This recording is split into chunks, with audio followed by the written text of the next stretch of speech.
শ্রী শ্রী মায়ের কথা।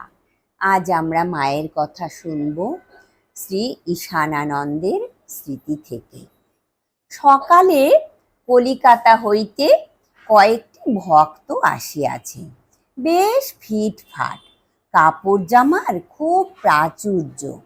মায়ের জন্য ফল প্রভৃতি অনেক জিনিস আনিয়াছেন।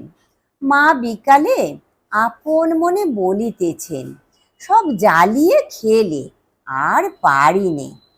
এক একটি ছেলে আসে, আমার সংসারটি যেন শান্তিপূর্ণ হয়ে যায়।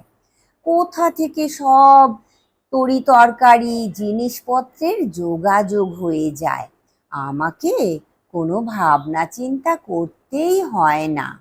যা হলো মুখটি বুজে খেয়ে পাতাটি গুটিয়ে নিয়ে উঠে গেল। আহা, তাদের মুখের কথাটিতেও যেন প্রাণটি শীতল হয়। আর এই দেখো না, সকাল থেকে যেন উত্তপ্ত হয়ে উঠছি।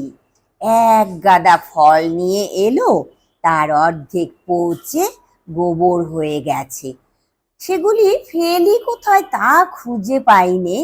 এদিকে অমন ফর্সা কাপড় চোপড়, বলে গামছা আনতে ভুলে গেছি। আমি গামছা পাই কোত্থেকে? তখন তো একটা দেখে শুনে দিলুম। এখন ভাবনা, রাত্রে কি যে তরকারি করি। আবার শুনছি মশারির দড়ি নেই, হরি দড়ি খুঁজে বেড়াচ্ছে। ঠাকুর, তোমার সংসার তুমি দেখো গিয়ে, আমি তো আর পেরে উঠছি না। এদিকে রাধি আর ওদিকে এই সব। ভক্তদের কেহ কেহ মাকে অত্যন্ত উত্ত্যক্ত করিত। তৎ বিষয়ে দু একটি ঘটনার কথা মনে পড়িতেছে। মা তখন জয়রাম বাটিতে।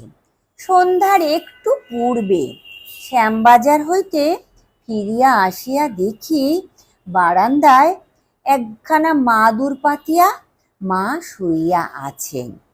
আমি যাইতেই মা বিরক্তি প্রকাশ করিয়া বলিতেছেন, তোমরা সব থাকো, কিন্তু কাজকর্মে বাইরেও তো যেতে হয়।